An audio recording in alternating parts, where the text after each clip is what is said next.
Frank, I think you have interference from something making a noise. I have interference from something?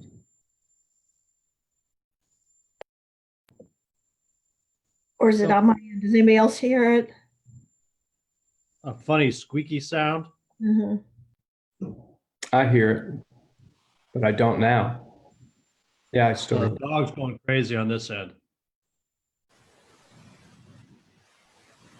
I'm hearing it now.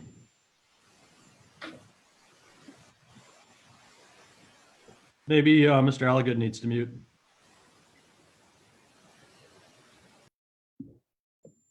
Thank you, Charles. I think that was squeak coming from the Alligood house. It is the appointed hour, 7 o'clock. I would like to call our work session to order. I'll start with Jim, who will bounce past to Jake, who's working on a nice Movember, and progress accordingly. Okay, Mr. Mayor and City Council, good evening.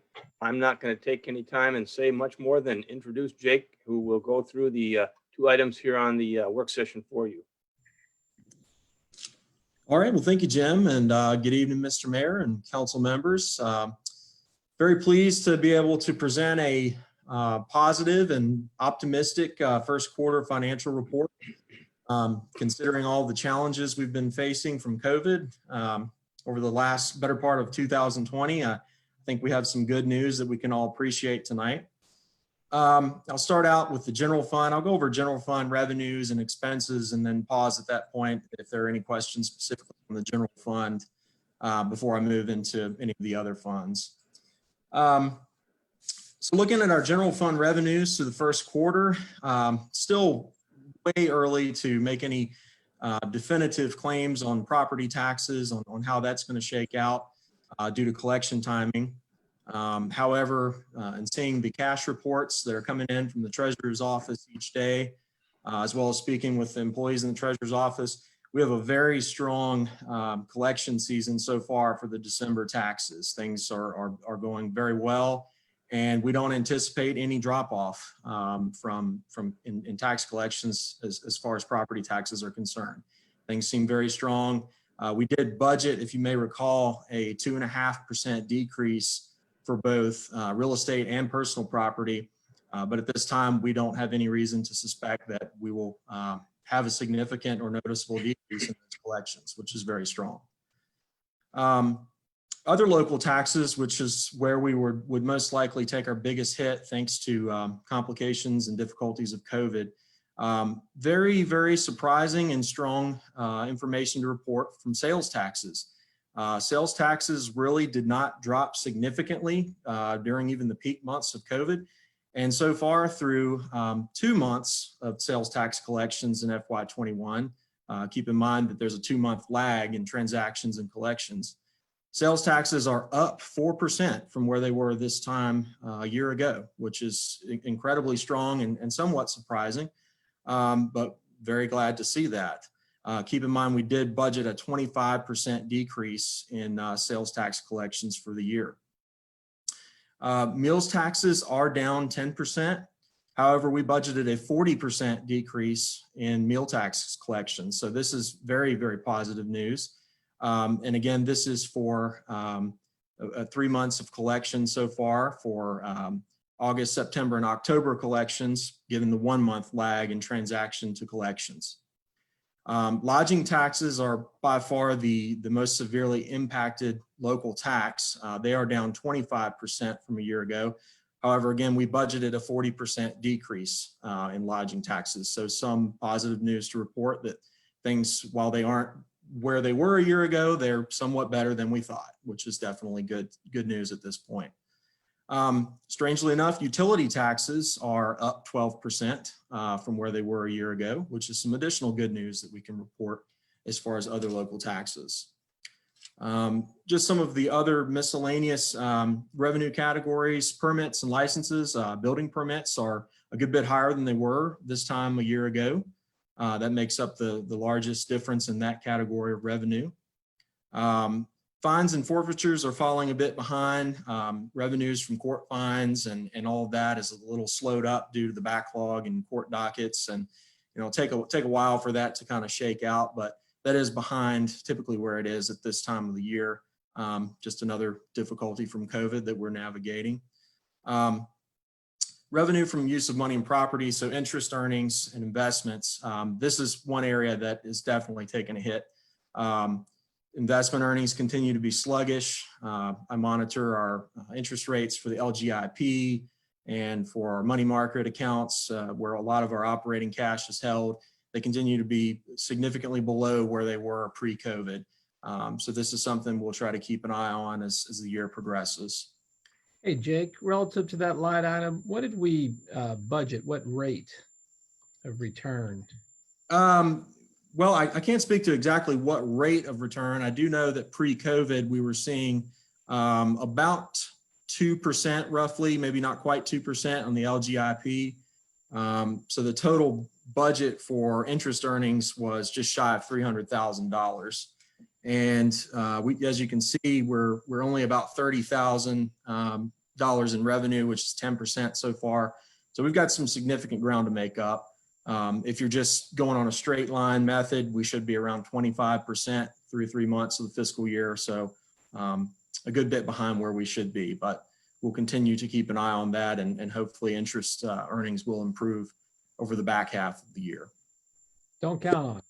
Yes, looks like we could miss that by a couple $100,000, that line item. And of course, also, I think if you didn't see, W&L canceled their spring alumni reunions, festivities, and so on, kind of through the rest of the year. And hopefully they still have graduation, but obviously that's a lot of hotel rooms that sometimes come into the city. Absolutely. Absolutely. Yeah. No indications that interest rates are going to be moving up significantly anytime soon, but definitely something we'll pay close attention to as we move forward into FY21.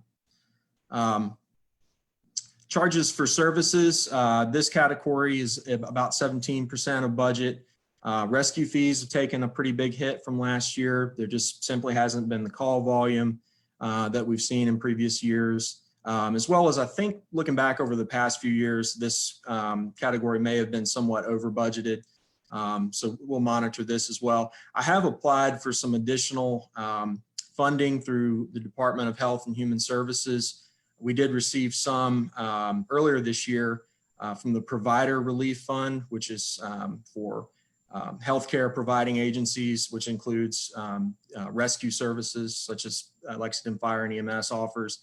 And those funds can actually offset revenue losses. It's the only CARES Act funding that I've seen that can be used to offset lost service revenues. So I have applied for some additional aid, and any information I have on that will be forthcoming as it's available. Jake, just to affirm, I heard you say that the number of calls are down significantly. Yes, our call volume so far through the first quarter has been down from where it has been a year ago. So we're seeing overall less calls. I think that's improved somewhat in the last couple months, but from the beginning of COVID through probably about August or September, we did notice a drop off in calls. Thank you, sir. Miscellaneous revenue. So the large chunk of revenue in this category comes from the county annexation agreement, the payments in lieu of taxes from W&L and VMI, and the W&L grant contribution, which will all occur later in this year. The biggest chunk of revenue so far we've realized in this category was a large testamentary gift that was made from an estate to our Fire and Rescue Reserve Fund, which we're very grateful for. And that was made earlier in August. So that constitutes the revenues we're seeing so far there. Recovered costs, again, most of the amounts in this category typically come later in the year.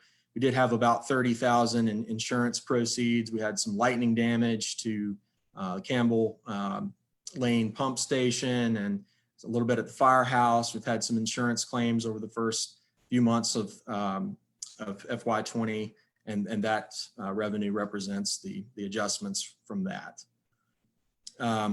State revenue, so non-categorical, this is already at nearly 50%, and this comes from the PPTRA. That's all received in full in the early part of the year. So quite a bit of that revenue is already realized. State categorical revenue, the State Street carryover that we have from FY20 distorts comparisons to where we really are in revenues received. But if you take that away, this category is at 22% of budget, which again, on the straight line is roughly where you would want to be. But these funds, again, do not also flow evenly throughout the year. We get periods where revenue is coming in stronger and some periods throughout the year where revenues aren't as strong in state categorical. And finally, in federal categorical revenue, this is significantly inflated, and this is just a function of CARES Act revenue that we've received not only in FY21, but the carryover from FY20. So that is why you see a significant change this year over what we had last year in that category. Looking at the expense side, things are pretty much in line with expectations on the whole. Basically all of our functions for the most part, community development, general government are all around 23% of the expenses at this point. So again, this is below 25%. So we're relatively in line with expectations, a little bit below where we would be. Health, education, and welfare.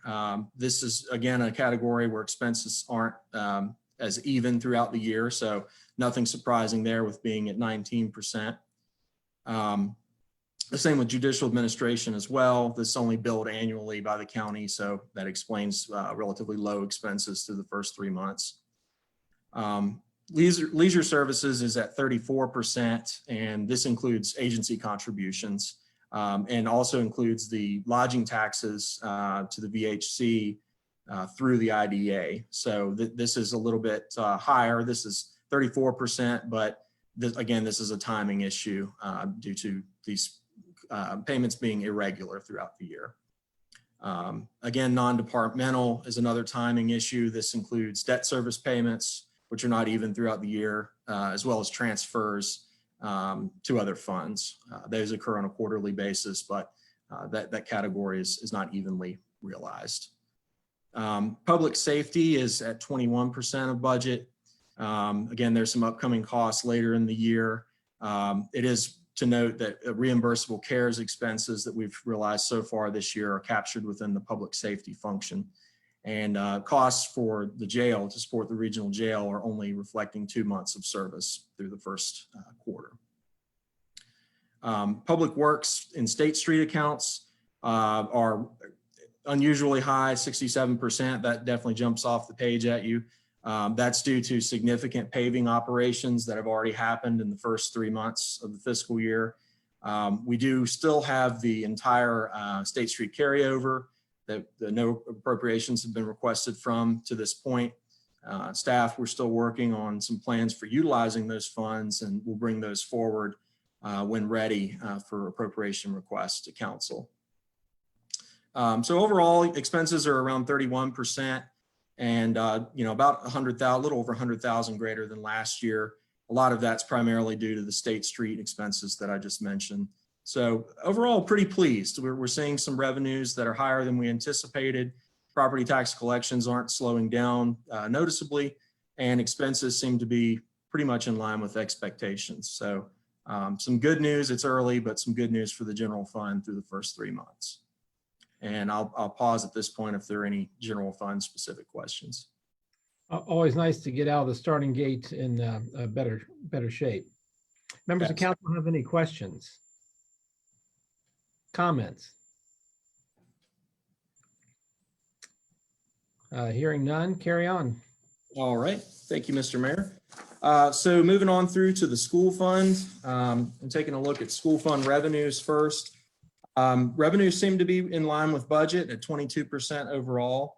And speaking with Tommy a little bit and getting some information from Tommy and Rebecca on how things are going from their end, they do have a lower ADM through the start of this year. They did receive word that state funding related to ADM will be level up until March when they get updated funding estimates from the state. So it remains to be seen how that will, the lower ADM will impact those amounts later in the year. But otherwise, things have been pretty positive. Again, with state sales tax revenue, which is recorded by the schools. Things have been pretty positive in that regard. Additionally, I'm hearing cafeteria revenues are as well doing pretty well, all things considered. So some good news to report with the schools. Again, with interest, that's another category in the school fund that, much like the general fund, interest and earnings are relatively sluggish, and something that we'll just have to pay attention to closely as the year progresses. But again, that's overall a pretty small component of the school budget relative to the general fund budget. So from hearing Tommy and Rebecca's comments, we don't have any significant revenue concerns at this time. Expense-wise, expenses are well in line, under 25%, 21% total. Operations and maintenance is at 39%, and that's a lot to do to service contract fees that are paid typically at the very beginning of the year. The administration function is up significantly from last year, and this captures the COVID CARES related expenses that the schools have been realizing up to this point.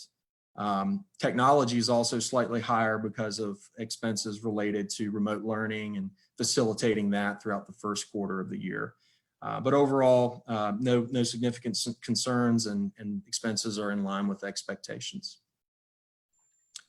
Any questions on the schools? Jake, I was just going to check, when you talk about admin, attendance, and health being at 42%, and that's catching most of the CARES Act. So additional equipment, PPE, things of that nature are lumped into that category. Yes, that captures equipment, PPE, supplies, hand sanitizer, pretty much the gamut of CARES, miscellaneous CARES expenses that we've seen. And then with the technology, were those upfront, we've paid for them, technology costs, or will those potentially be reoccurring and that could grow? A lot of that, from what I'm seeing, is upfront and things associated with remote learning and hardware and software that were purchased in the technology category. So a lot of that is due to just remote learning and getting set up for those capabilities in the first quarter. I don't see that there's anything that would be an ongoing continual higher expense in that category. Good. Thank you. Very welcome. Any questions? Jake, can you refresh my memory? How far off are we on the ADM at this point? I don't have the exact number, but in speaking with Tommy, it was off at the beginning of the quarter. It was off significantly. I believe they've had some attendance come back within the last month or so it's improved slightly. But from what I'm hearing, it is below what they would typically have, and that's why we're anxiously awaiting to see in March how that's going to affect state revenues. Gotcha. Thank you, sir. No problem. Moving on to the utility fund. So revenue for water and sewer services is at 18%. Keep in mind, we accrue back July billings to FY20 because they're largely associated with the month of June and should be captured in that time period. The billings for August and September were 18.5% above this time last year, which is very positive. Keep in mind, we had the 8% rate increase. So this means that water and sewer consumption is higher than anticipated so far, which is very, very positive to see.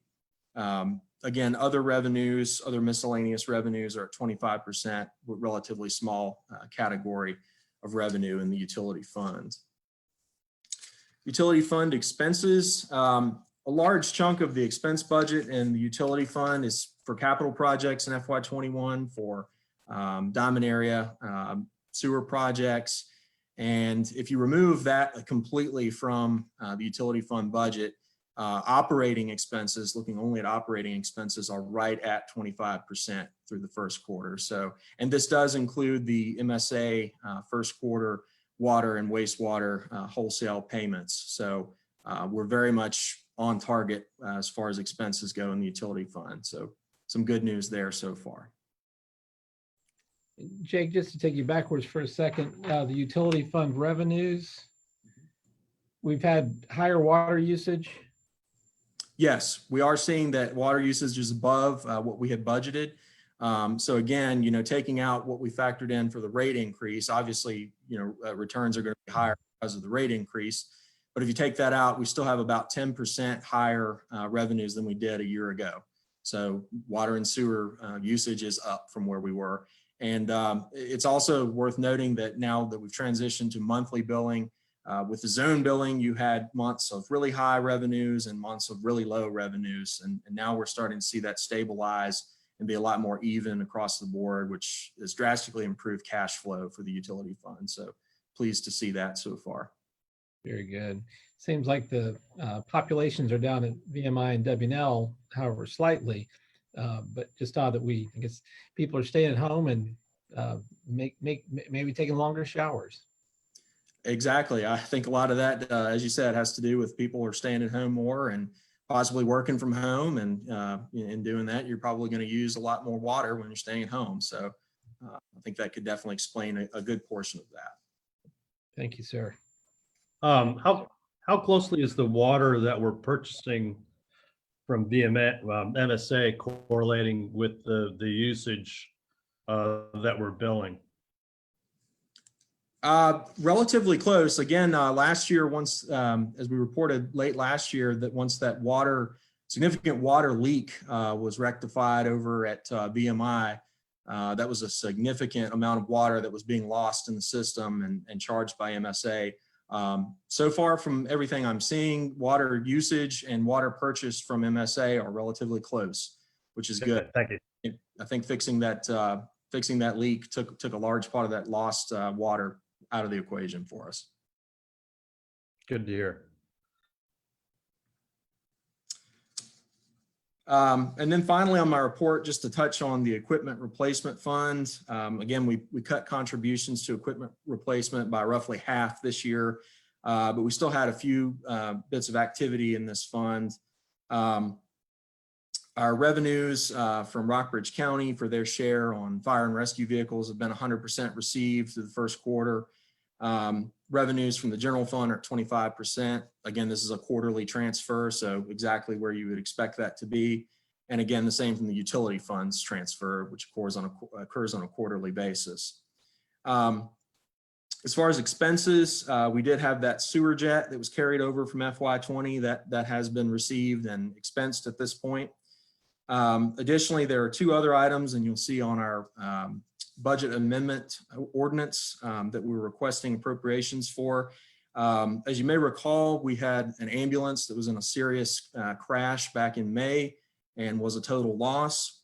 Our insurance policy covered not full replacement value because of the age of the equipment, but like, kind, and condition. If it would have been 5 years or younger, it would have been full replacement costs. Unfortunately, the ambulance was 7 years old. So we did receive a settlement from the insurance company for that ambulance, but we will have to purchase a new ambulance from equipment replacement funds. I think this is mitigated by two factors. One, we received a much higher salvage value from the ambulance than we would have budgeted. And two, this ambulance was actually scheduled to be replaced in FY22. So it was just fortunate timing that this ambulance was about ready to be replaced anyhow. Again, we will need to discuss as the year progresses ways that we can build back equipment replacement funding from the general fund to the equipment fund. If we don't do that this year, we face a situation in future years where we'll have to contribute more and or eliminate equipment entirely from the replacement schedule. So I think building back in equipment funding should be a priority as we move ahead into FY21. That concludes my report. I would like to go to the very end to just take a look at the revenue graphs. If you could, Janie, just to put some visuals on our other local taxes. And I think this just kind of, puts it in perspective rather than just hearing the numbers to see visually where revenues are tracking. I think it can give you a little sense of where we're going. So the first that I included was our meals tax, and FY21 is the green line that you see on the chart, which is in comparison with FY20 and FY19. And then at the bottom, we have a straight line purple bar, which represents our budget for the year. And if we receive those revenues equally every month, what we would have to see each month to meet our budget. As you can see, we are well above budget. We're not quite where we were a year ago. We're down about 10% from last year, but through the first 3 months of FY21, we're much better than we thought we would be. Again, this was a budgeted item that was a 40% decrease, and to be only 10% below where we were last year is pretty remarkable, and very thankful to see that so far. If we can scroll on down to lodging tax. This one you can see we see the effects of COVID visually right here. I mean, just front and center. You can see where we were in the peak months of COVID as the pandemic started, March, April, May collections. But things have rebounded nicely. We're heading in a good direction, above budget. It seems that the first 3 months are kind of mirroring a little bit of FY20, a little bit of an increase and a decrease in October collections. I don't know if that's just coincidence or something significant there, but it seems to be exactly mirroring it, albeit about 25% below. Again, this has been the category that's been hardest hit by COVID, and pleased to see it's doing better than anticipated. And finally, at the bottom there with sales tax, local sales tax collections. Again, this has been the most impressive of all. We've noticed really no significant drop off at all in sales tax collections, which is very good to see, and actually trending about 4% above FY20. Keep in mind, this is the first 3 months of the quarter are August, September, and October due to our 1 month lag, but things are above even last year and well above budget. So, Hey, Jay, question, is there any way to get any level of detail on the sales? Like, I'm just curious, like if there's some particular category of sales, like construction materials or something like that, that's actually driving that number, or is it across the board retail sales? You know, I would possibly have to reach out to the state and see if they could give us a little bit better indication, since these local sales tax still flows to the Department of Taxation. Right. Receive that monthly payment from them. So I'd have to reach out to get a little more detail on what exactly constitutes this revenue. Right. Do you think it would constitute like online sales? Yes, it could. Yeah. Okay. You know, retail sales, anything like that, online as well. Okay. I think that could all be a strong part of it. Yeah. Okay. Thanks. No problem. So just in conclusion, you know, we're still a good ways out from the end of FY21. It's only the first quarter, long way to go. And with COVID, there's been a whole lot of uncertainty, which, you know, has been very challenging at times, but very pleased through the first 3 months to have some good news to report and some reason to be optimistic. So with that, I'll conclude my report and answer any other questions that you may have. Jake, I got a couple quick questions. Thanks for the report. Do you have a sense from your counterpart in the county how their tax collections are going? Obviously, we want them to be successful, and we're tied financially with revenue sharing. And so just kind of if you have a sense on how they're doing. Somewhat limited sense. I see, you know, each month on lodging taxes, we both report to the VHC our collections for the month, and Steve shares those with me. And those continue to be not what they were, but stronger than anticipated, I believe. And I would imagine that's pretty much across the board. I think most localities right now in the state and probably across the country are you know, probably in a better spot than they thought they would be. So very fortunate so far, but by all indications, that's what we're seeing from the county. I haven't seen every tax revenue category, but I believe things are better than they had anticipated. And then another question, and it might actually, I don't know if Chief Dickerson's even available. I see him, he's on in the meeting, but as far as the replacement for the ambulance and that it was already budgeted, or well, projected in FY22, just to, you know, I hope I never see the inside of an ambulance, but, you know, a lot of us sometimes might need to. Just how many ambulances do we have in service right now? And then also even the age of the other ambulance, you know, our other ambulances that we may have. I feel like we have one other good one in service, and we probably had to put another one back into service that we didn't normally use, if I recall correctly. We normally keep 3 ambulances in service, so we're down to 2 now. We actually reduced the fleet from 4 to 3 several years ago. And with our current call volume, it is very common, almost several times a week, for us to have 2 calls going on simultaneously. Since the accident in May, we have missed the ability to cover a 3rd call simultaneously several times because we had people but didn't have an ambulance. So to keep 2 running all the time, you own 3. And the age on the other 2 ambulances, the 2 existing ambulances, is a little complicated. The box part actually dates to 2006. The chassis are 2014 and 15, I believe. And I don't have the paper in front of me. What we did in 14 and 15 to save some money is had the boxes refurbished and mounted on new chassis. Because of some state regulations requiring the ambulances to meet a newer standard, we won't be able to do that again. Did that answer everything? Absolutely. I appreciate you being on the call in the meeting and able to answer that. Not that Jake couldn't have answered that, but coming from you, Chief, it's much better. Thank you. No problem. Anything else? No, sir. Thank you. Other questions from council? Not a question, but a comment, maybe shed some light on some of the lodging tax revenues not being off as much as us and maybe the county had projected. Dennis and I were in on a Ready Grant meeting focusing on tourism that the chamber has been facilitating through the USDA. And there were a few innkeepers part of the discussion that were sharing that their projections of vacancies were off as well. So they're getting more traffic more locally and regionally than from further away. But it's the folks that are cooped up in DC and Northern Virginia that are making the travel down to the valley to get back to nature and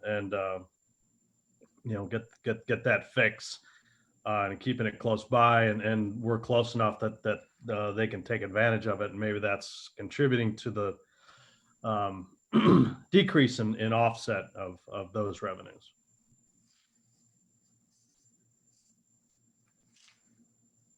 Thank you, Chuck. Yeah, it's interesting when you think about the lack of graduations at the 2 factories in town and the sporting events. It's remarkable that we're only down as little as we are, but perhaps articles in Washington Post and New York Times in particular put the word out to different people or make them think about and come visit. So, Jake, any other questions from council? Hearing none. Jake, excellent job. Appreciate the presentation and keeping a good count of the beans. And we'll go straight into the first quarter appropriations. Certainly.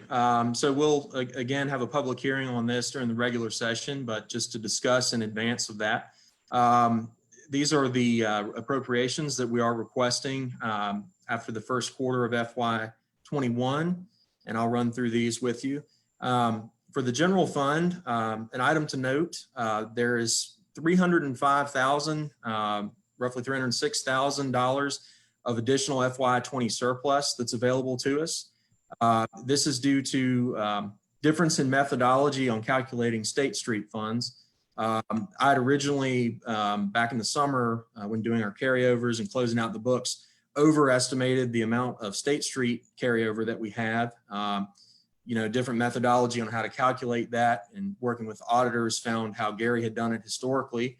He was actually expensing, the cost of labor, cost of public works labor, the cost of the use of equipment, and had a formula for that, which I was unaware of.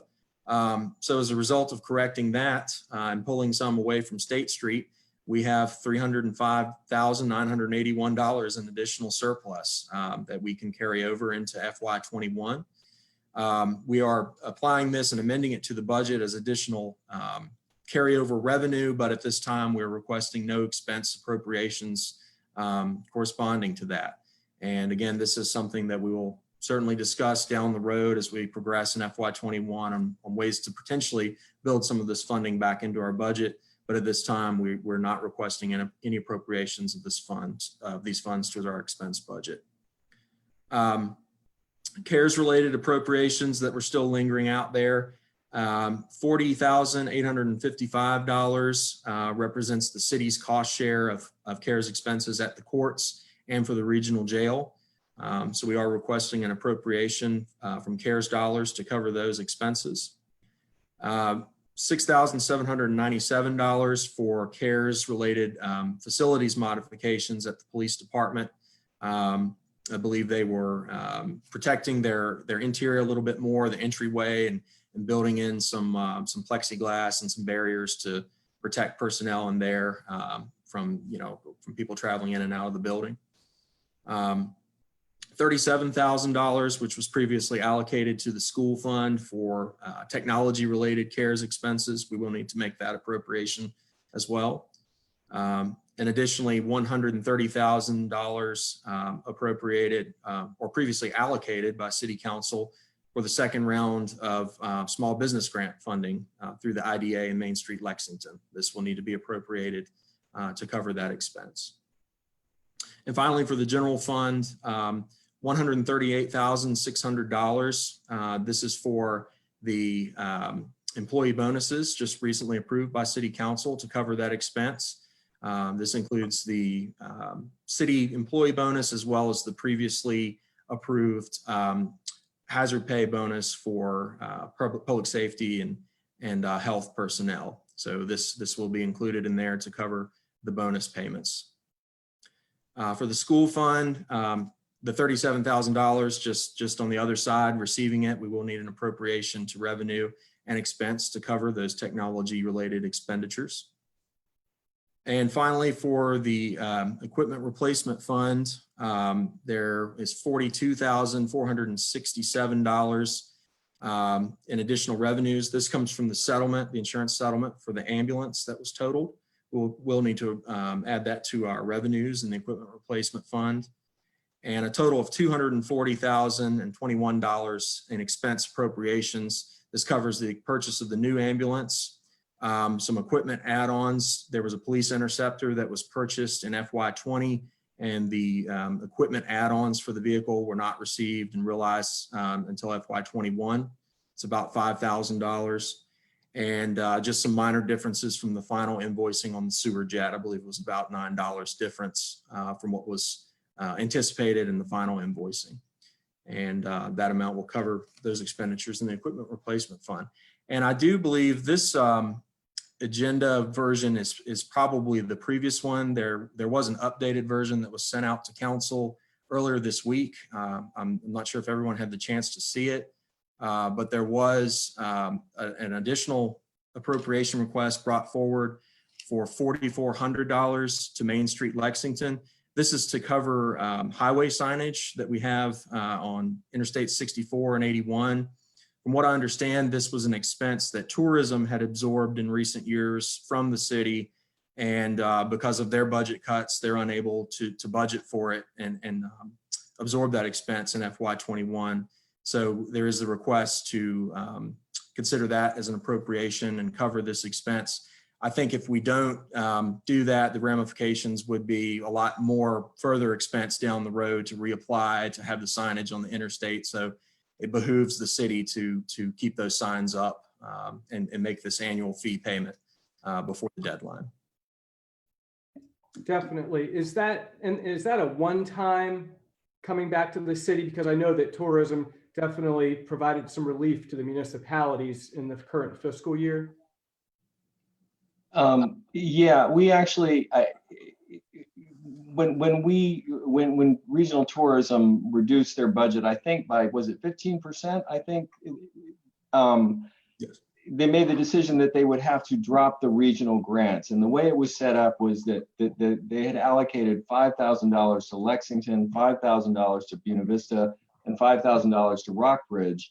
And ultimately, given the amounts that each entity contributes to tourism, that's not actually a particularly good deal for us. So if this went back to tourism, it would wind up in the same arrangement. So for us, it would be better to not have that expense there. I think personally, the best way to handle this would be to just this year do this appropriation, but then maybe consider in future years looking at Main Street Lexington's budget and putting the money that's needed to cover these signs there, so that at least Main Street Lexington can, evaluate this year to year and decide whether it's worth continuing. Thank you, Dennis. Just from a procedural standpoint, the ordinance will still be 2020-13 that you're seeking approval for, but it includes the 4,400 for Main Street Lexington. Yes, that's correct. And that may be updated on the regular agenda. I know we sent out a corrected agenda item earlier this week. I don't know if that made it on the work session agenda as well. But we can certainly, if it's not on the regular session agenda for the public hearing, would certainly request a motion including that modification. Very good. Anybody have an objection to that or concern? And when we get into the regular session, I wouldn't object to the Finance Committee Chair making the motion and including the 4,400 when we get to that point. No problem. Very good. Any other questions for Jake? Any thoughts on the dollars that have been presented, the surplus carryover? Perhaps we'll have a time in another meeting to discuss potential expenditures with that as we look to prioritize other projects facing the city. I would just say everyone that can to do their part to help keep the sales tax and meals tax as high as it can, because while we do feel that we're in a better position than we thought we might be, this weekend is the end of VMI cadets being in Lexington until the middle of January, and also Washington Elite students are leaving right now until I believe January, middle of January, early January, and so typically those extra 3,500 students are in Lexington until much closer to Christmas in the middle of December. So if people are capable and do it safely to get out and shop and do what they can to support our sales tax and our merchants and buy some pretty cool gifts for their friends and family. Jake, will on the CARES money, will we see the remainder of that appropriation next quarter then? Yes, if there are any other additional CARES expenditures. Now, remember, the remaining amount of the CARES money we did at the last, I believe, meeting where there was a CARES agenda item, council decided to reimburse ourselves for health and safety salaries. So that revenue comes back to the general fund to reimburse us for those salaries. If it looks like any additional lingering CARES expenses are going to exceed appropriations in public safety, we will bring further appropriation requests. But at this time, I don't believe that we're going to exceed available appropriations. And are you in a situation where you can submit all the CARES paperwork, or do you have to wait for? I'm waiting for it. So the state has started to do it on a month-by-month basis. I believe they're doing it about 3-month chunks at a time. Have not received the reporting requirement and spreadsheet that they send out for the last part of the year, the calendar year. So as soon as they do submit that, I'll report on that and turn it back in a timely manner. But they periodically send out surveys and other reporting requirements, and we've been responding to those very timely so far, and we'll continue to do so on the last one. Great. Thank you for taking care of all that for us. No problem. Thanks.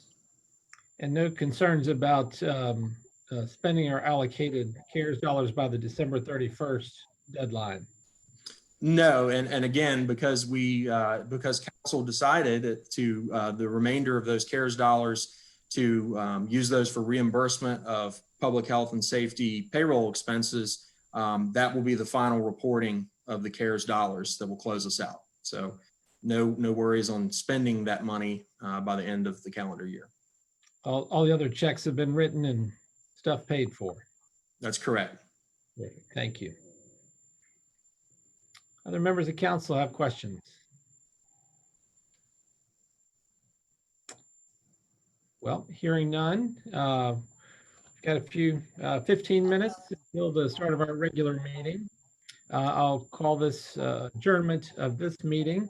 Again, Jake, good work and thank you. And we'll look forward to, after the public hearing, having consideration of the appropriations 2020-13.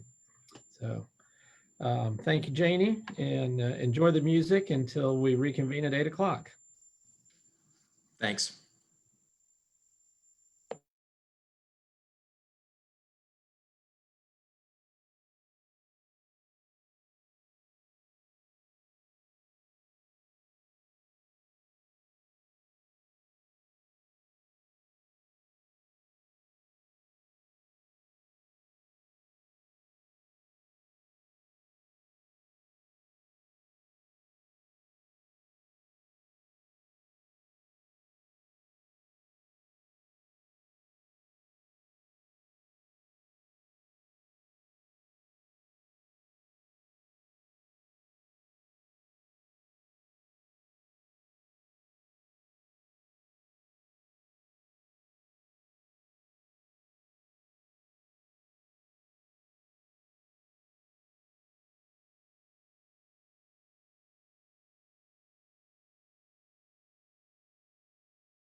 Good evening, ladies and gentlemen. It's the appointed hour of 8 o'clock. Welcome to the Lexington City Council meeting of November 19th, 2020. I'll call the meeting to order and ask that you all stand and join me in the Pledge of Allegiance. I pledge allegiance Allegiance to the flag United States of America and to the and republic. to the republic for which it stands, one nation, under God, liberty, indivisible, justice with for all. liberty and justice for all. Thank you all very much. I did want to notate that Michelle Hentz is unable to join us this evening. She had some matters with her family that needed tending to, and alerted me earlier that she would not be able to join us. So she is not here, and we wish her and her family well. I'd also like to take a point of personal privilege. Had been contacted by some citizens earlier in the week that they had, while walking down the street or a group out running, had been heckled or people using vulgar language as they were going about their business. And it was disappointing to learn, and the folks alerted the police and made them aware of it. But as we go through our days, want to remind us all to remember to be respectful and kind and patient with one another as good neighbors do.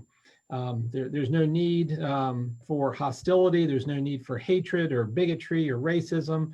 And our city is better than that. So I just remind people, encourage people to conduct themselves with respect and kindness as they go about their business in our community. And I also wanted to pause and remind everyone and wish everyone a happy Thanksgiving coming up, obviously, next week. We've got so many positive things to be thankful for in our community. Professional first responders that do a terrific job, our city staff.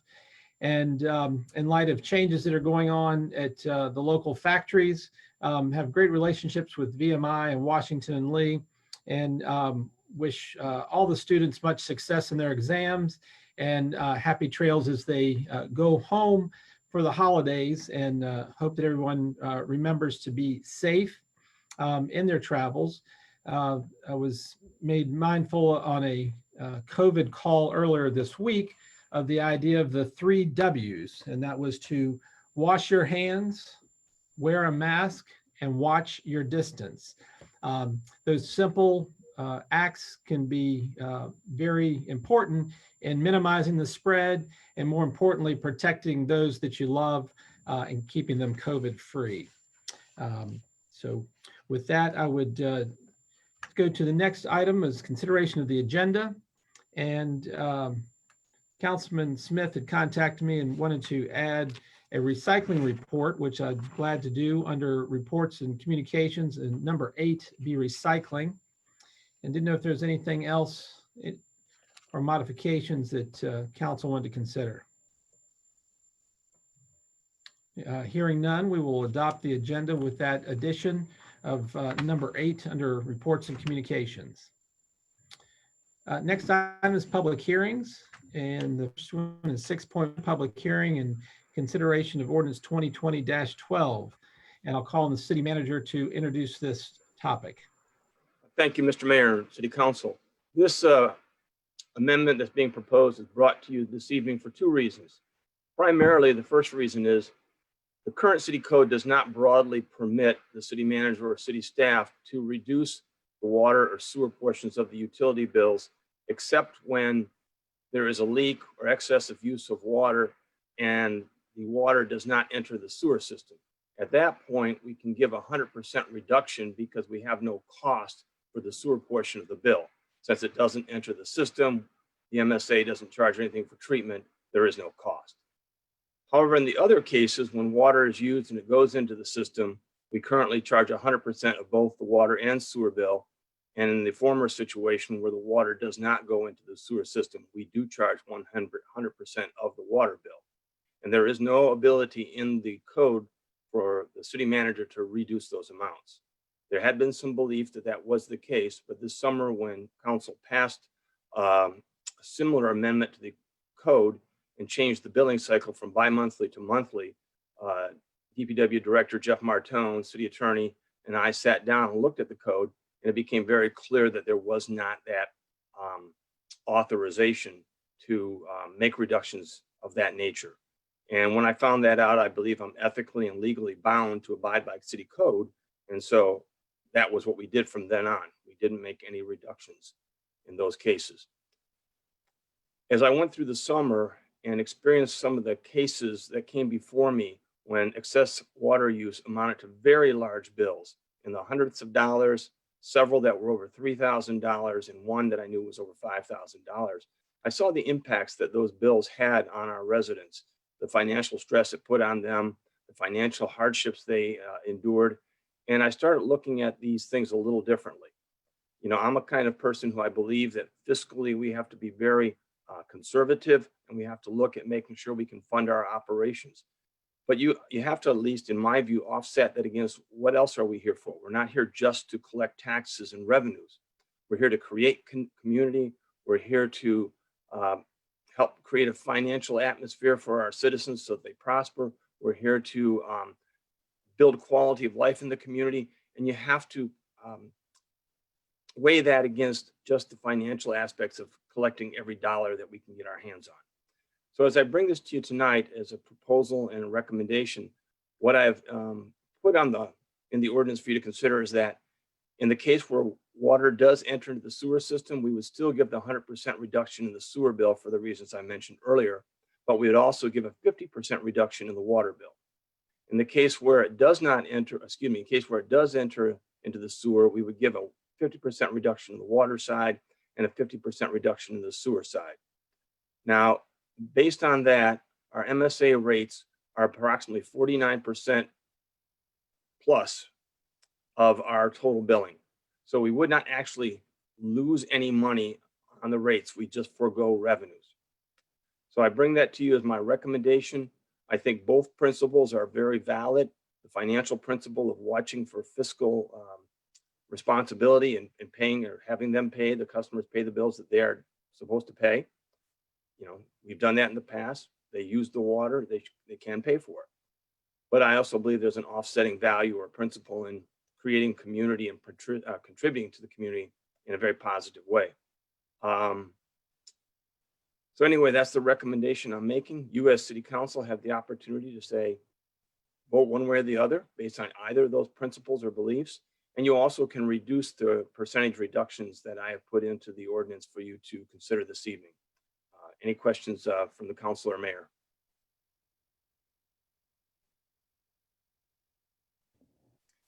Would this be retroactive? I do intend to make it retroactive to earlier in this summer. That would be my intent. And you referenced that it is citizens that have been under this hardship, not companies or businesses. There was one business that did come forward, a small sort of stop and go business. And again, very unusual circumstance. And some of these are related to the COVID situation. They had an exterior bathroom and they shut the bathroom so people could not go in and be exposed to COVID by someone else who was there before them. And lo and behold, the toilet leaked for 2 or 3 months while the bathroom was shut and not being used.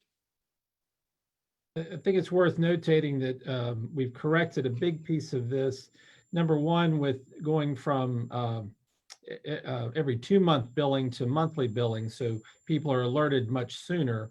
And number two, city managers working with staff to implement a more systematic sign up of the system that we have that will alert you if you have continuous running and not leave it as much to error of human telephone calls or things of that nature. So there are two things that at play with that. So other questions that council has, or? I've got one. I'm just a little confused about one thing. Now that we've moved to 30-day billing, can residents ask for an adjustment for multiple months, or is this just a single month we're talking about? I'm a little. So if they're asking for an adjustment, does that high consumption occurrence have to occur within a single bill? I mean, because it seems like they would be on notice. Once they are on notice, the practice I would put in place, and we had practiced before, is that once you are notified, you have to make an adjustment. We won't pay after that point or adjust the rates after that point. Got it. And adding on to what Frank said, I mean, I'm embarrassed to admit this, but I just recently found out that you can set up a text alert and be notified if your water usage on a given day is over what you normally use. And I think it would be really helpful for a lot of residents to maybe get a little instruction sheet in their water bill that walks them through that process. And I bet we could get a lot of people signed up for that. Absolutely. You know, we've done that in the past because I think we implemented this 3 years ago, and there's a tremendous tutorial video online that walks you through the whole process. And I know some folks don't like text messages, but you can also get an email. And if some folks are uncomfortable with getting text messages or email, maybe they would set this up and have the email go to their, son or daughter if they're check their email more regularly. It's a tremendous benefit that the software that we provide to everyone to monitor their water. And of course, Dominion, Columbia, other utilities do not offer that. And so when you leave the lights on or something running, your bill, you get surprised. And it's a wonderful feature that if you're on vacation and you get a text message and you're like, why was I, you can see down to the hour when something was running in your house. And then you're notified with the next day. It's tremendous. But do we have a dollar figure? Because when we implemented when the city manager implemented the current policy in 2017, I don't believe council voted on it, but when it was implemented in 2017, we were advised that we were writing off $75,000 a year, and that was really inappropriate. And based on cities of our size, that was, in our city manager's experience, that was excessive. And one of the ways as we go forward and we're looking at our water rates, I mean, this was one way to say, if you use it, you pay for it. And we did have a policy that allowed for an adjustment. So as we look at this new ordinance, or do we have a dollar figure for this that we think that we should put into the budget going forward? And I know you replied to me, but I just to share it with the public. Well, first thing is we don't have to actually budget for this. What we've done in the past is this is revenue that's foregone. And so our revenues are reduced. You know, we've not actually collected that money, so there's revenues that are reduced. It's not bad debt or money we'd set aside for that particular use. It's just revenue that's foregone. Looking very carefully, but without any real understanding of what can occur going forward.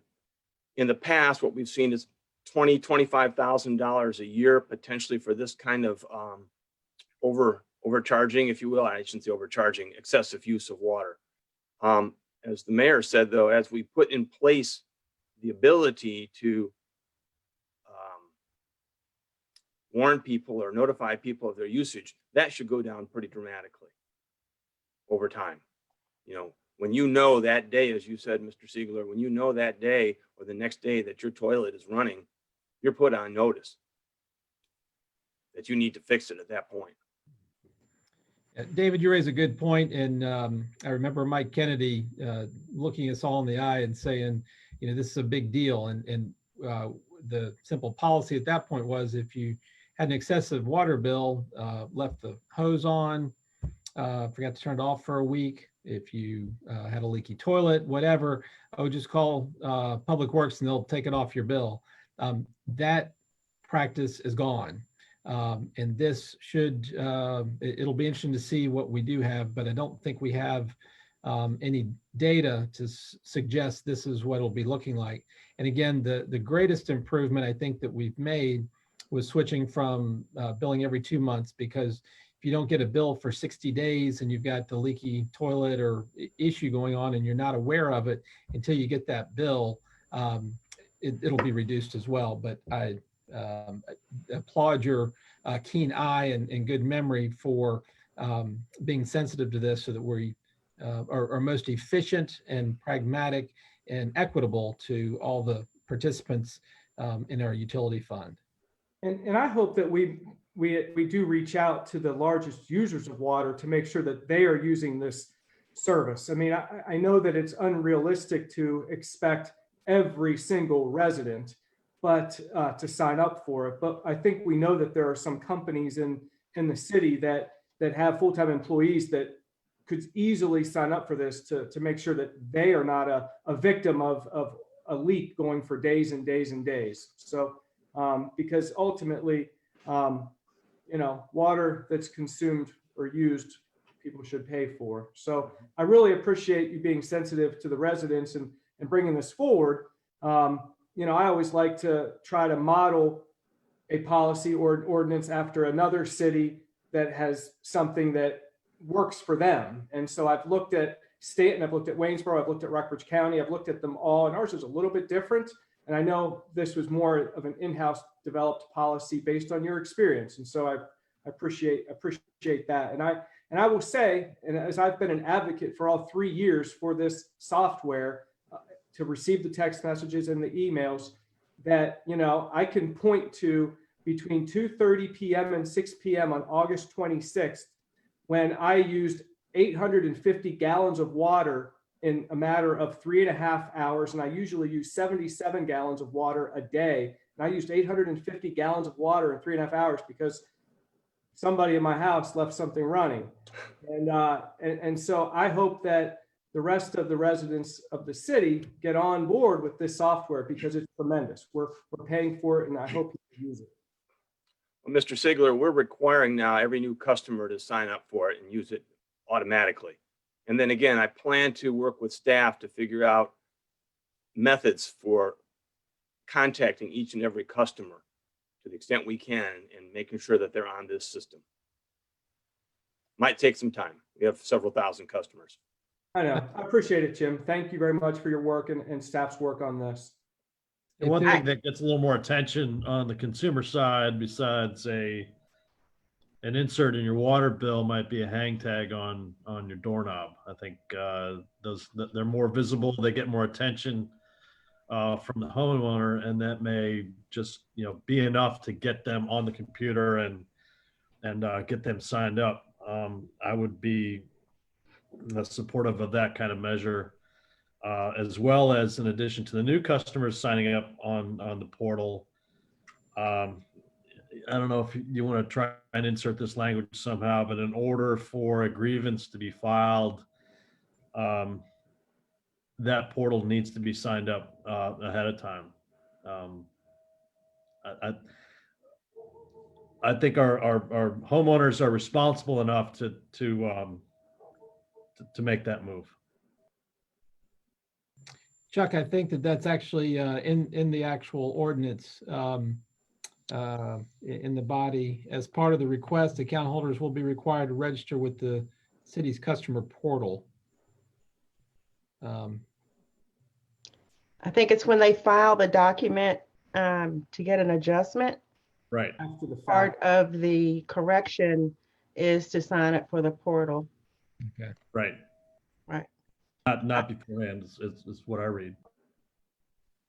Very good. I appreciate the city manager and the staff for looking at this from another set of lens to be more customer friendly. I think the city has had this problem forever, and we've gone from one extreme to the other. And this is somewhat of a compromise and saying that people do make mistakes, but you don't have to pay dearly for it when you really don't have the money in the first place. So I applaud them for coming up with a compromise that seems very fair and much appreciated. Was there any discussion putting a cap on the amount past, 50% up to a certain amount? We did not discuss that. I would not object if council were to add that. Again, I really don't anticipate, as the mayor said, us seeing those kind of things occur in the future. Most of the leaks are the ones that are unseen. It's not like a pipe ruptures and your basement fills up. It's the toilet that leaks for 25 or 30 days, or it's something sometimes under the house, but again, it's a leak. It's not the pipe bursting, because you'd notice your water pressure going down and there would be a problem. So I don't really anticipate that being an issue, but if council was of the opinion that was helpful, I'd not object. I would suggest that when something does go out in the water bill and you expect all customers to participate, that we have to keep in mind that we have customers who don't have internet, who don't have a cell phone, and might have to say in the body of the letter, and please show this letter to a relative who may have access to those things to sign up for them. We do plan on making provisions, and I believe it's Okay. maybe something in the proposed ordinance. This is in cases where you don't have the census system, we would also have to make some adjustments, because not all the meters have that census system operable because of just some eccentricities in our communications and in the topography of the community. Okay. I'm going to put a break on the council discussion and move into the public hearing and see if we have anyone who would like to speak to this matter. And so I'd like to open the public hearing. Janie, did you have anyone that had signed up to speak tonight? I did not. And we haven't received any written communications via snail mail or email? Correct. Thank you, ma'am. Then I will close the public hearing and see if there are any other modifications or discussion that council would like to continue. Just echo what Marilyn said. I appreciate staff coming up with a good compromise that the city is not subsidizing any of the water loss. We are covering our expenses through the MSA, and I appreciate that. I know from having a leak myself, an exterior one, it took actually a couple weeks to have it fixed because it was under the driveway. So I needed an excavator to come. So I'm sure you'll have to take that into consideration when, even though somebody's been notified, depending on the type of leak, you can't always get it fixed right away. So I think this is very helpful. My only concern with it, I think it looks great, but the allowing high consumption occurrence account adjustment in a 24-month period, regardless of the circumstances. The customer will be permitted only one high consumption occurrence account adjustment in a 24-month period, regardless of the circumstances. I'd feel more comfortable if that's 60 month. I mean, I think 24 is pretty short, and if they haven't really learned their lesson and signed up for the water monitoring, I'd have some concerns. Why is there a reason for 24 month? Previously, it had been 12 months. There's no particular reason. Just trying to be a little more generous, perhaps. You're correct. You know, they have to use, or they don't have to use it, but they have to sign up for the census system once they make a request. So they should have no legitimate reason at all to need one every 2 years or every 5 years. You know, Do we have, can we, I guess it's a record keeping issue. Can we look back 5 years to see if they've had a leak? I'm sure we keep the documentation. I don't know if it's electronic or not. I have seen paper copies or reports as to how many adjustments have been made in past years. So yes, we do have that. Again, not sure if it's electronic, frankly. That would be my only suggestion, is I would like to extend that to a longer period of time. Jim, I would clarify that we can monitor all our adjustments for as long as we've had the meter system in place. So we can tell you when leaks have occurred in the past with any of our customers. Thank you, Jeff. Jeff, do you see any reason that it needs to be that short of a time frame for? Our current policy is 3 years, and I'd actually put in for 1 year, and then we compromised to 2. I don't want to be Debbie Downer, but there are people that do not take care of their system. They'll have one and fix that one specific area, knowing that they really need to replace most of their plumbing in their house or in their yard. And it's council's will, but I would just say that we could face people that could abuse our policy. Yeah, I guess it's that balance between, we don't want to allow people to abuse it, but then again, we don't want to cause a hardship if they, like, say, can't afford a full plumbing. Is that why you think 2's a better answer to that, or do you think 2 years is a better number? Again, 3 years is our current policy. We don't have too much of an issue with it now. We have few customers we have to go around with.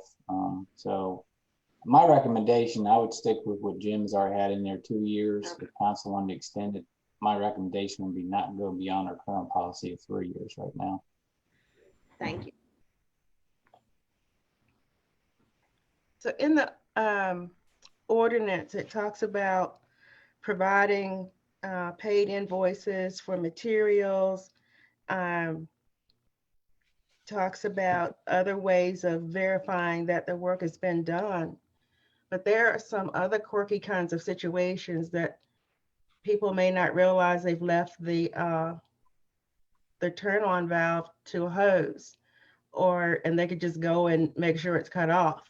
So perhaps there could be some wording saying, in addition to providing the invoices and blah, blah, blah, say, or other alternate information at the discretion of the city manager, or something of that sort, to say whatever the city manager asks proof of, and then they have to provide it.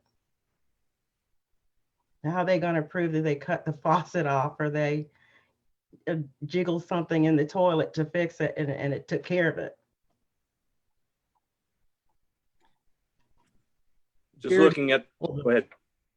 I was just gonna say, the language says, if no licensed plumber is used, the account holder may be required to submit legible copies and not must be required. So maybe that is maybe the window that you're looking for. Yeah, that's enough out. That's how I was interpreting it. You're right. There are cases when, again, we can see the water that was used, and Jeff can show you, or Stephanie in his office can show you when it's a toilet leak, because it's a gallon or 2 an hour, 24 hours a day. When the Right. hose is on, we can tell that the hose is on. Right. If somebody comes and tells us I left the hose running in my backyard, it's verifiable. It's still their fault, but with this policy, we can give them an adjustment. Yeah. And you can see on the portal that whatever was going on has stopped. Mm-hmm.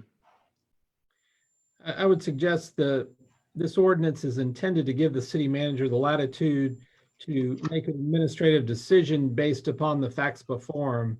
And I'm concerned we may be trying to cover all possible conceivable ideas. And I'm hopeful that the city manager has, in conjunction with the city attorney, written this, that he feels comfortable. He has a tool that he can take care of anything that is presented to him and exercise good judgment from his position. And I would encourage council. There have been a couple of recommendations, but I'm not sure that there's been a consensus for making any changes.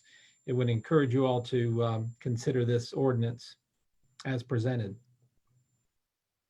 Mr. Mayor, I'll make a motion that we approve ordinance 2020-12 as presented. Thank you, David. Second. Thank you, Ms. Strawn. I have a motion, a second. Any further discussion? Hearing none, I'd ask for a roll call vote. Ms. Strawn, Aye. Mr. Smith, Aye. Mr. Ziegler, Aye. Mr. Ayers, Aye. Ms. Alexander. Aye. Motion carries unanimously. Thank you, Jim and Jared, for sorting through those details and being able to better serve our customers, which obviously is our ambition as a healthy local government. Yes. One comment, as a result of passing this ordinance, is there a way for the city manager's office or Public Works to communicate to city council any unusual aberrances or when relief is provided? I'd like to have that information as we move forward as a result of this. I have no problem forwarding unusual occurrences to you. May work with the city finance director to have a listing in the utility fund reporting that we receive on a quarterly basis.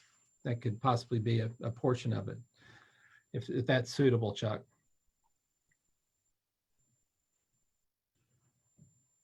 Sure. Okay.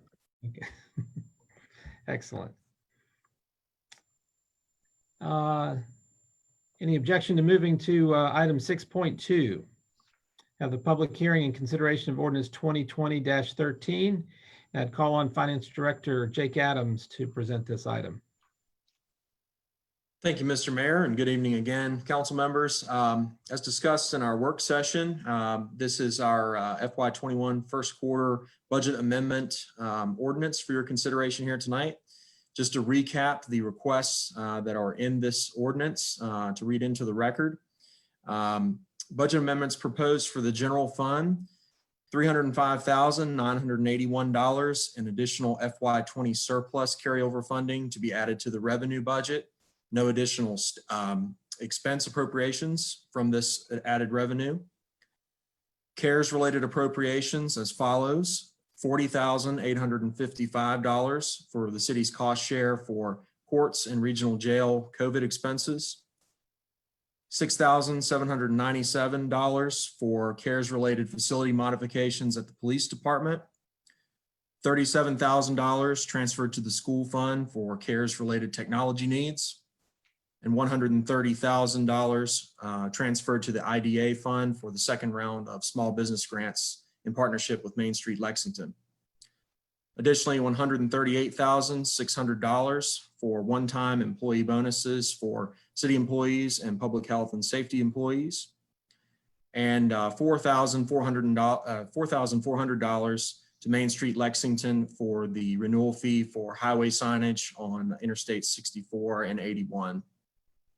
In the school fund, $37,000 appropriation to revenues as well as expense to cover CARES associated needs. And finally, in the equipment replacement fund, $42,467 in added revenues from the insurance settlement from our wrecked ambulance, and $240,021 in appropriations are needed for the purchase of the new ambulance, equipment add-ons to a police vehicle received in FY20, and the final invoicing to cover the sewer jet carryover from FY20 to FY21. If there are no further comments or discussions, I would recommend that we adopt ordinance 2020-13 incorporating the budget amendments for the first quarter of FY 2021. Very good. I'd like to open the public hearing on this item. Janie, I'll call on you again. Is there anyone in the queue that's joined us this evening? No, sir. And do we have any snail mail or email correspondence from anyone? No, sir. Thank you very much. I'd like to close the public hearing and ask for council's consideration of ordinance 2020-13.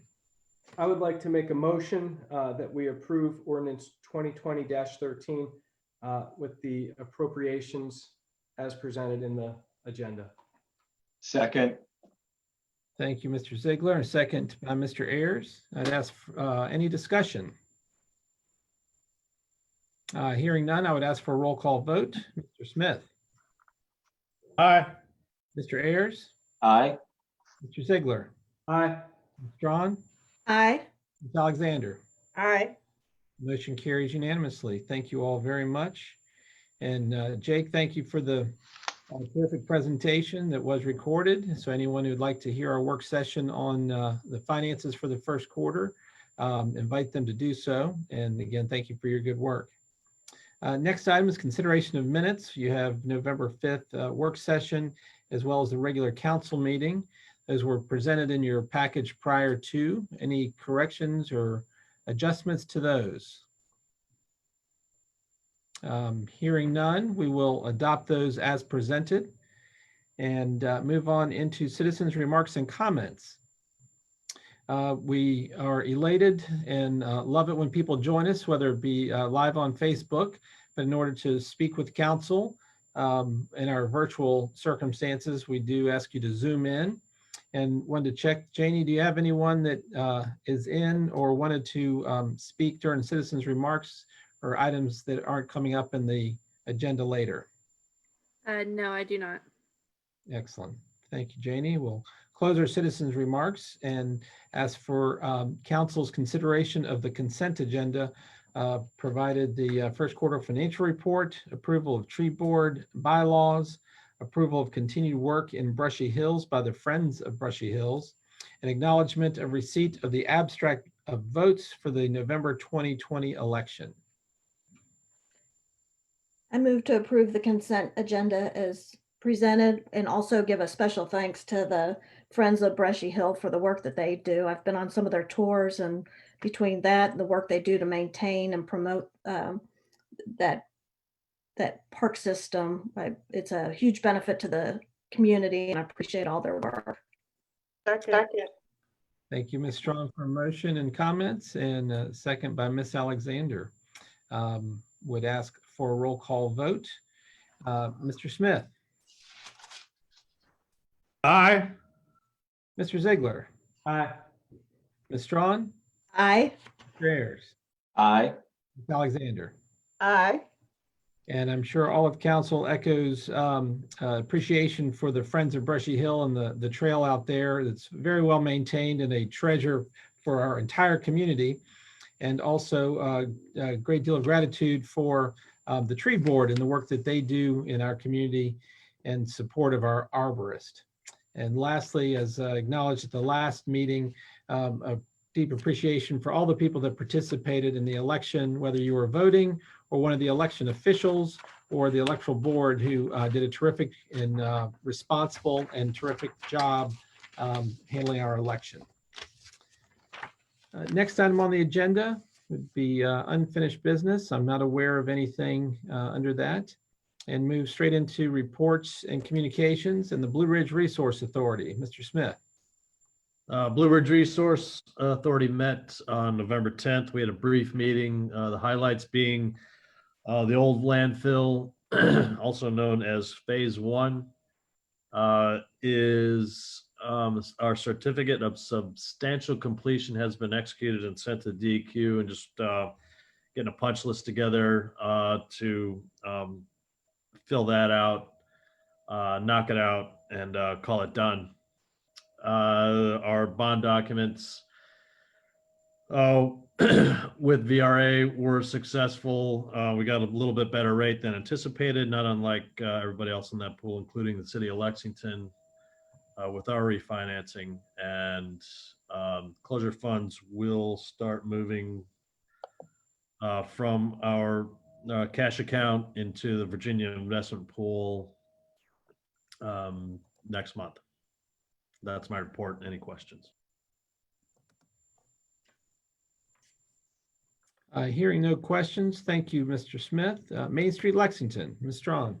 Yeah, the Main Street Board met on Tuesday, November 10th, and Halloween went really well. The feedback we received was that it was a safe and special event for both the businesses and the trick-or-treaters.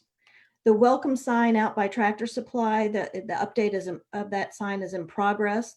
The organizations on the sign have been contacted about the repurposing of the sign, and the new sign will have a changeable banner, and Main Street will design it and the city will maintain that sign. They had a work day to clean the Hopkins Green Arbor in time for the concert that was held there. And a special thanks to Scotty Golden from Public Works for his help with that project.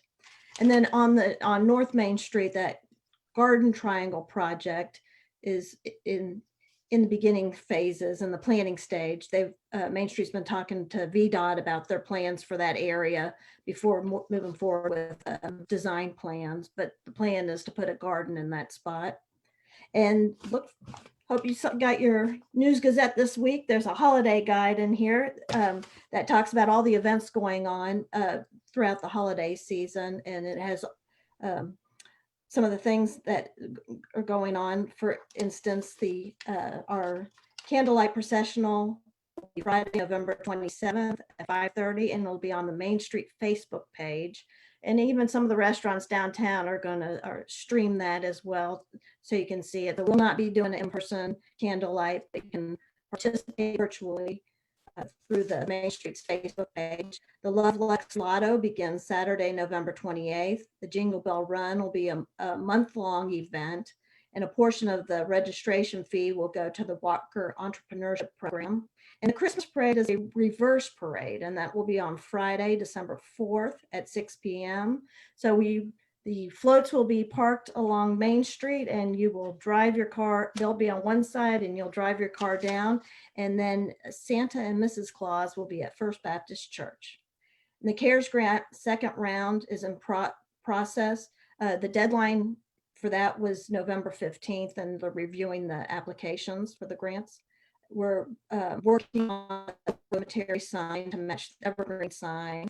And the feedback from merchants is that locals are shopping locally, and we are also having quite a few tourists. So keep up the good work. Look in your guide. This has a reminder of all the events, and not a Main Street thing, but also you can hear the Christmas Basket program. It's going to be a little different this year. It'll be a week long, and if you want to participate in that, you can find out more details in the holiday event gift guide. That's all I have. Thank you, Leslie. Any questions for Leslie? I just want to reinforce the candlelight processional will be taking place virtually and being recorded. And rest assured, the Christmas tree will be lit as it is every year. And thanks to the good work and planning of Skip Hess and his band of merry people that make that happen every year for 20 some years now. Planning Commission, Ms. Strawn. We met last Thursday and we talked about the Catalyst projects. That will be the kickoff for our comprehensive plan. So we're still open and trying to decide exactly which projects we will start out with.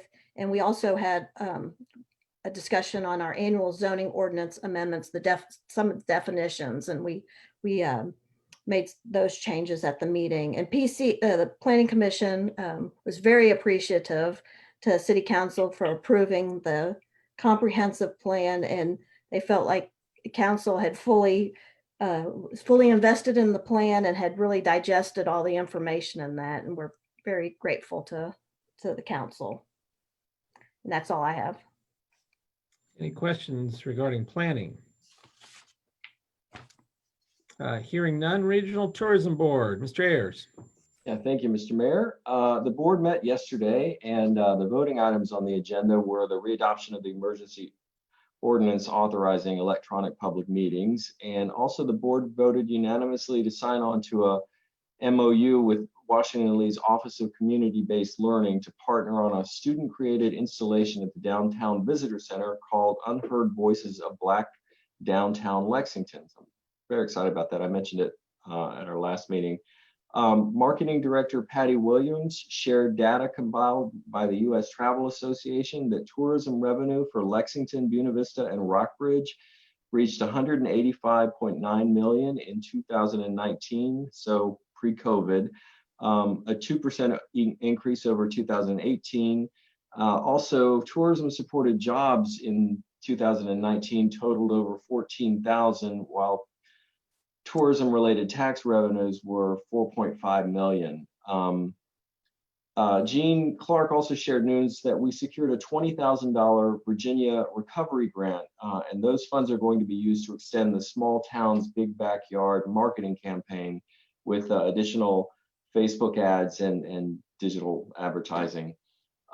We also received word that just a small thing, the state tourism office's Visit Virginia Instagram account recently posted a photo of Natural Bridge, and that has become their most liked photo ever. So people are very interested in Natural Bridge these days, which is great. And as Chuck mentioned, he and I and Gene Clark and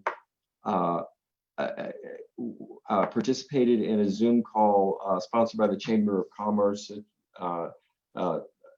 The Ready Grant Economic Development Initiative, and there were about 20 people on the call, most of them business owners, discussing their challenges and the opportunities that they see coming up. It was very informative. And that is it. Terrific. Thank you, Dennis. Any questions for Dennis in tourism?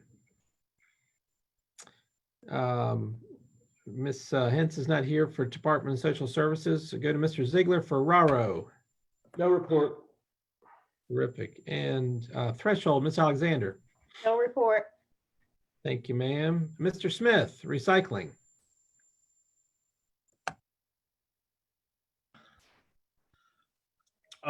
The ad hoc, I guess, recycling, Lexington Recycling Committee met yesterday to discuss the current situation and possible resolution of our current recycling or lack thereof program. In the call was Jim Manley from 50 Ways, Rockbridge Environmental, Scott Dittman from RAC, Jim Hallis, Jeff Martone, David Meyer, Jake Adams, and I think that covered it. We discussed the history of our recycling, the material tonnages that had historically been collected, and the reason for eliminating curbside recycling from the city budget and within the city of Lexington. We discussed 3 options as possible replacements. One, just reinstituting curbside recycling, which by all regards was a non-starter. The second option being utilizing Rockbridge County's avenue for placing recyclables from city residents. The cost on that, based on 50% participation from the numbers that Jeff had calculated back in February, still runs a city cost of close to $100,000, including the purchase of 2 dumpsters that would handle the extra load at the greenhouse solid waste collection facility out by the jail. The third option that was discussed, that we finally did get a quote, a rough quote, not a firm proposal from RDS, was a rental of recycling equipment, that is bins and a compactor. That number is about $425 a month plus a $545 per load transportation cost. That does not include site prep. It does not include electricity. It does not include any labor costs to oversee and supervise the recycling operation out, and this would be out by Public Works. But given the significant cost savings versus curbside recycling, or partnering with the county, we decided to pursue getting a firm proposal from RDS and some firm numbers of site prep and electric hookup and part-time oversight of the operation to have in the city manager's toolbox for when we go through budget season to discuss whether this is a viable option to pursue to get recycling within the city again. And that's where we have it. I think from what Jeff said, getting the estimate from Dominion's probably going to be what's going to hold the process up, just because that's just the nature of the beast. Getting site prep estimated and getting labor estimated shouldn't be a problem, but Dominion's going to be the harder number to extract. And once we get all this put together and calculated, I definitely share that with council as we move forward, also with the other committee members, and that's where things stand. My expectation is to get something fairly formal put together by the end of December. Any questions? Members of council have any questions? Chuck, you went through the list of folks in attendance. Was there actually somebody from RDS that was in your meeting? No. Did they choose not to, or they weren't invited? I let Public Works handle the information that would have come from RDS. I think having them participate in the committee would probably just be redundant and maybe hard to manage from a time and meeting standpoint. What's the discussion of the future of recycling for the industry? Because clearly one of the problems I think that we've identified, or I felt like was identified in previous discussions, was the idea that there's not much that RDS is even taking at this point. Was that discussed with RDS? Jeff would have to speak to that. As we've recognized, even within the last 12 to 24 months, the recycling market has been so fluid that trying to predict, I think even from someone within the industry standpoint, would be a pretty tall order. Just one point to note on the proposal: glass is not included in any recycling for the city. The glass would still go out with solid waste and to the landfill. This only includes mixed papers, including regular paper, metals, number 1 and 2 plastics. And I think that's it. And when you were talking about the quote from Dominion, that's to have the sufficient power to run a compactor? Yeah, the hookup to make that happen. Okay. Were there any discussions with Blue Ridge Resource Authority? Because don't they have compactor out at their location? Yeah, Ray was present on the call, and Jake and Ray kind of fielded that. It wasn't a realistic opportunity to pursue. Jake and or Jeff can probably add some more to that. Yeah, sure, Chuck. So if we reutilize BRRA again, as we did in the past for city single stream recycling, we still have an issue on how we're going to get that material over to BRRA. And if we're not going to collect it curbside, we're looking at having a collection center or drop-off center, plus additional hauling costs to get it over to BRRA. Even though that's not as far as Roanoke, we're still going to have to contract with a hauler to do that. I don't believe we have the roll-off trucks capable of picking up 30 and 40-yard containers and hauling them. Additionally, the BRRA compactor can only accommodate a 40-yard can in its current setup.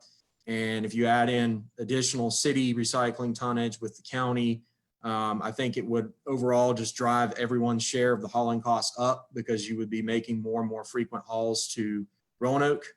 The compactor will fill up quicker. And I think even though we would only pay on our percentage of the tonnage that we brought, everyone's hauling costs would increase because we're making more frequent trips to Roanoke. So I think at this junction, it would probably be best to look into doing some sort of drop-off collection at the Public Works yard utilizing a compactor, as we've discussed. Very good.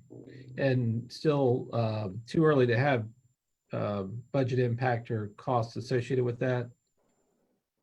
I ran a very rough preliminary analysis, and the number, and actually had done that off of just some of my experience with doing this previously at BRRA.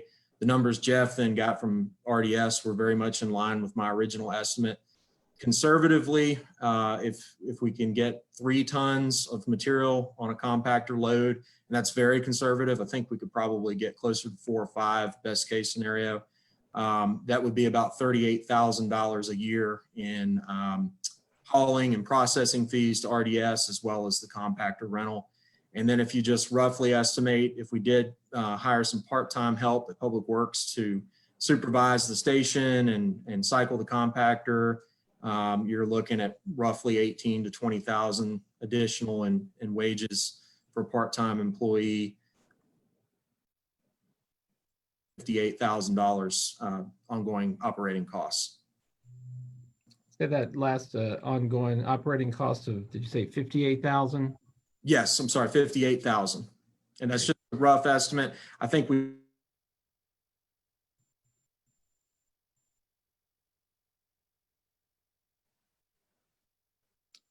Yeah, we're not getting Oh, there he is. on your audio there, Jake, but got the point, and greatly appreciate it.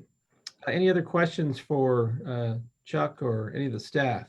I would just say thanks to Chuck and the committee and staff, everyone for working on this. And then, you know, it's maybe not this conversation, but we do have the truck that we purchased for $80,000 to $90,000 just a couple years ago.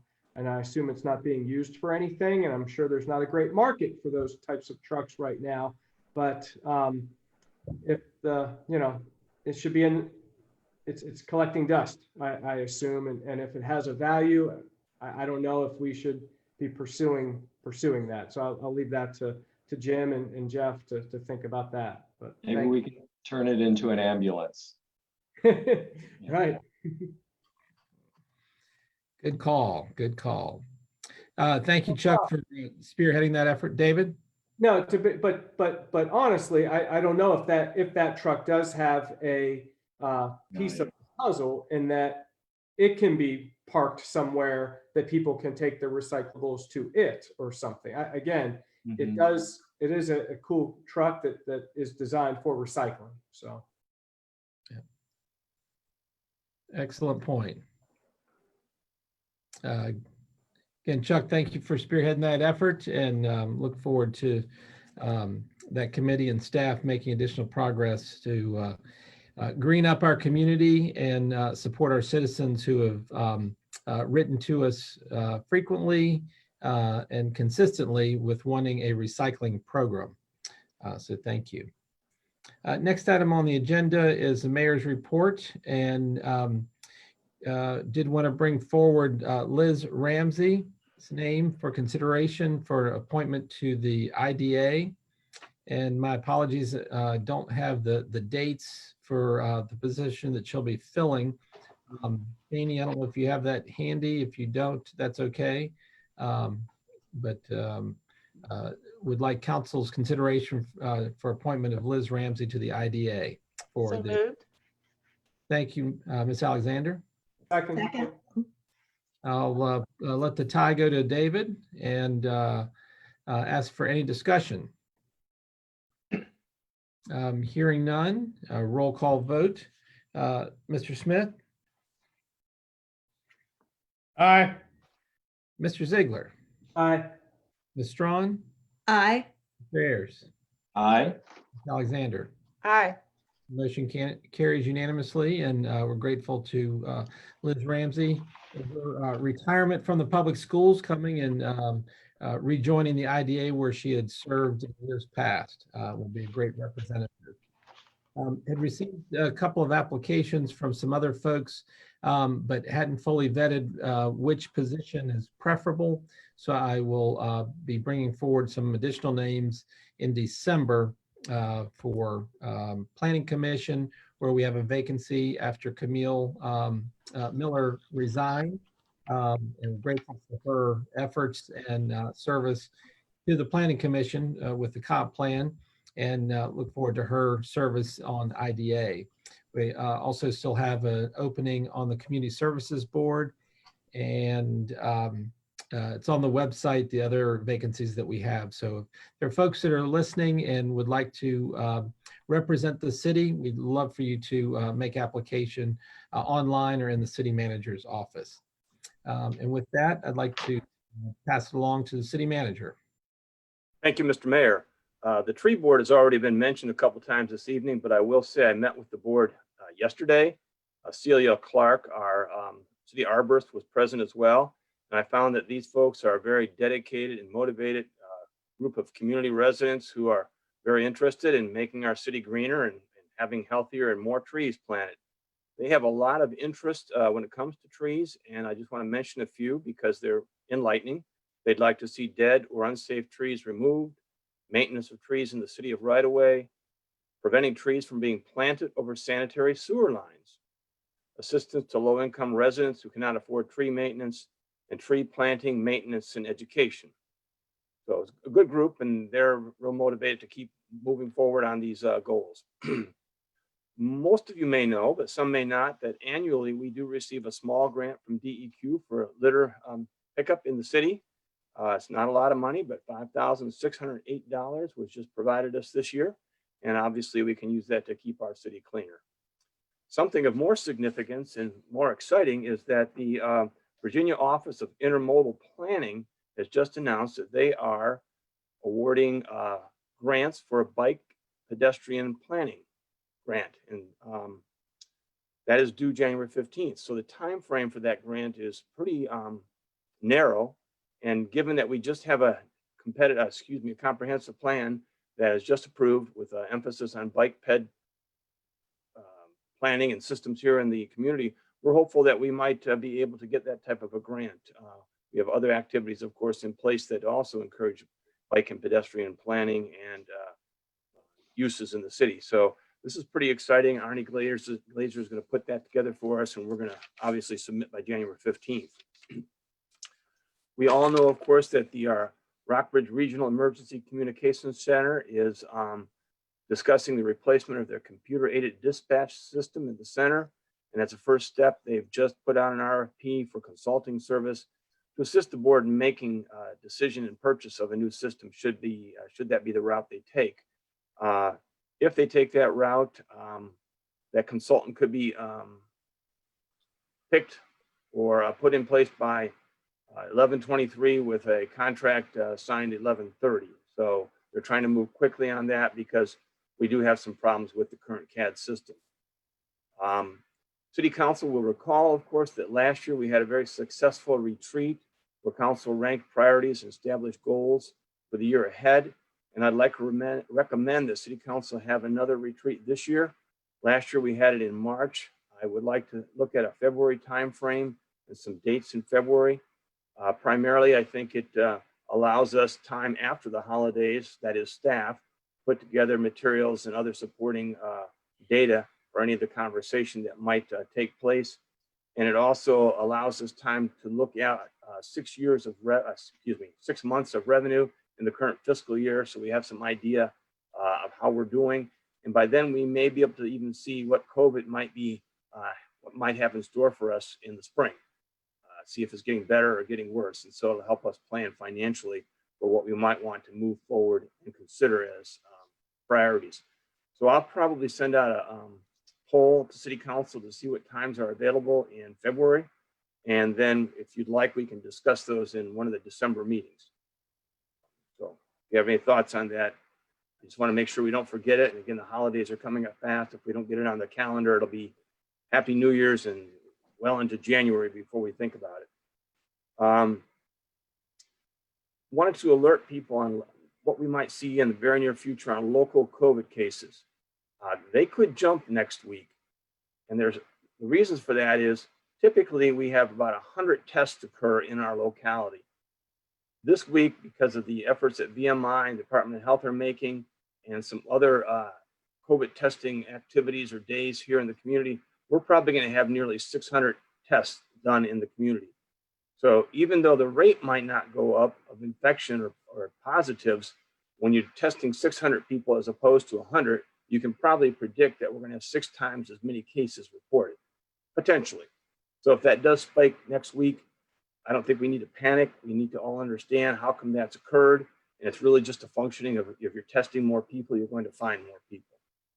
So just as a little alert, that may not happen, but I wouldn't be surprised if it does not.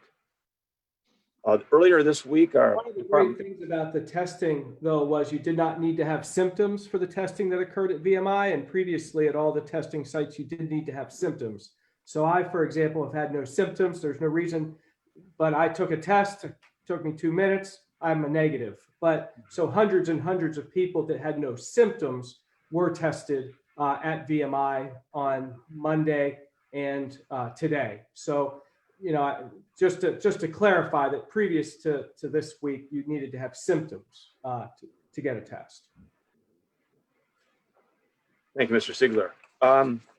Earlier this week, our Department of Public Works with the fire department, police department, and some of our partner agencies in the locality sat down and did a tabletop exercise to formulate a dam failure procedure plan for Moores Creek Dam. Obviously, we have to do this to meet other safety requirements of the state. It's good planning. We don't want people to be put at risk in the floodplain. And part of that is to be able to notify those people on a very timely basis. So again, the 911 center was also involved because they have that mechanism of being able to reach out and notify people in a particular area of the community. Very successful effort by all the staff and partners involved. I did want to pass along again to City Council that on a regular basis, city employees approach me and say, thank you. Please pass along to City Council how pleased we are with the awards that you did approve. They are very much appreciated. Staff is very thankful for this effort and recognizing them for the hard work they have done for the past months. I also received a notification or a request this week that the city appoint a representative to TAP, Total Action for Progress.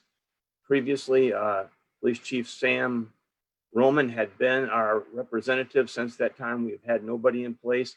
Arnie Glazer did take a little time and dealt with that group, but they'd like to see a city staff appointed. They have, in fact, in some cases, provided some pretty good returns to the city. I believe Councilmember Alexander is aware that there was a weatherization grant. I think it was about $150,000 2-3 years back, and several properties were weatherized. And of course, there's some great returns in the community when we can make sure properties that are maybe have some issues can be improved and run more efficiently and serve those residents more efficiently. So I'll probably come back to City Council next week, and they'd asked me to serve. I may not request that you authorize me to serve in that role because I have plenty of other activities, but I'll find a member of city staff if I believe that's not something I can participate in on a regular basis. And that is the end of my report, Mr. Mayor, City Council. If there are any questions. Members of council have any questions for the city manager? Thank you, Jim. Hearing none, we move to city attorney, Jared. Just a brief update on the water tower case. Still no official movement, but we're working towards will hopefully be a resolution, hopefully soon, I would say before Christmas ideally, but nothing official on that. Otherwise, I don't have anything to report, and the only sort of thing to do for my part of the meeting is to ask for a motion to reconfirm the emergency ordinance that allows us to conduct electronic meetings. This is just sort of the every 60-day recertification, reconfirmation, not passing the ordinance again. So I would just ask for a motion to reconfirm the emergency declaration and ordinance permitting city council and subsidiary entities to conduct electronic meetings. I make a motion that we reconfirm the October 1st, 2020 approval of the resolution and ordinance provided at that time to declare the agency to exist and provide for holding electronic meetings. Second.